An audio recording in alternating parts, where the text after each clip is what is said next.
thousands of women across the country marked the anniversary of President Trump's inauguration at rallies, marches and protests to remind the administration that many women still believe that his vision of a great America does not include them. Senator Kirsten Gillibrand, DNY, who is often discussed as a potential 2020 presidential candidate, told the crowd, "It is women who are holding our democracy together in these dangerous times." And Emily Patton, a spokeswoman for the march, told The Washington Post, "This year, we really want to show support for women who are running for office and to encourage more women, women of color and those in the LGBT community, to run for office, to register to vote, to be more civically engaged." But while Trump is still struggling to win women, a demographic won by his Democratic opponent Hillary Clinton in 2016, recent approval polls show that men seem to be increasingly on the Trump train.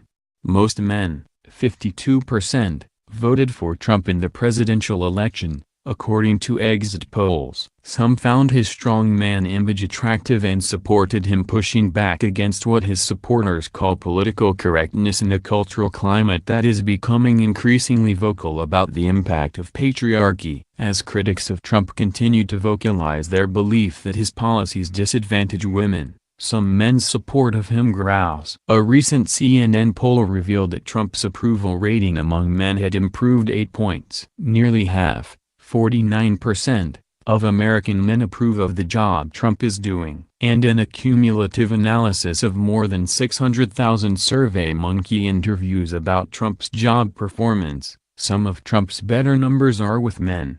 Nearly half, 49%, of white millennial men without a college degree approve of the president's performance. And Trump's support has risen among blue-collar white men over 35, and even among some subgroups where Trump is doing poorly, like Black Americans, Trump receives higher approval marks from men. According to The Atlantic, among African Americans and Hispanics, reactions to Trump depend more on gender than age or education. In every age group, and at every level of education, about twice as many African American men as women gave Trump positive marks. In all, 23% of black men approved of Trump's performance versus 11% of black women. Black men are one of the few groups for which Trump's 2017 average approval rating significantly exceeds his 2016 vote share. Among Hispanics, men were also much more likely than women to express positive views about Trump. Among Hispanic men older than 50, Trump's approval,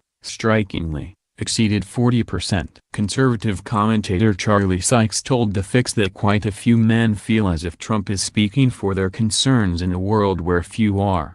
A lot of blue-collar men think they are living in an increasingly feminized world, and Donald Trump represents to them unabashed, unapologetic masculinity, an in-your-face refusal to give in to political correctness or the politics of sensitivity. They think he fights for them, as opposing to judging or preaching at them, and he makes the right enemies: football players who won't kneel, black female congresswomen, Hollywood elites, and the media. They may not fully embrace his vulgarity, his insults or his brutishness, but they like the attitude. And, increasingly, politics is not about issues or policies as much as it is about striking the right attitude. Author Michael Arceneaux is a frequent Trump critic who often writes about gender. He told The Fix that these numbers aren't that surprising. "I regret that men collectively choose to be so embarrassing, but given how ingrained misogyny is in our society, I guess I cannot be totally surprised that a sexist, chauvinistic loudmouth manages to maintain high approval rating amongst men."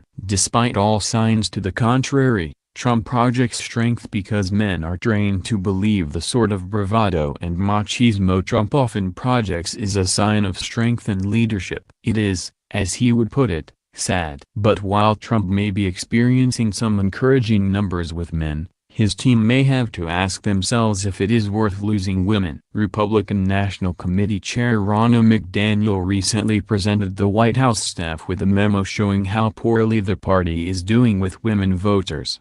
It's understandable that politicians want to appeal to their bases. In the world of politics, There's a belief that it's best to dance with the one who brought you, as the old saying goes.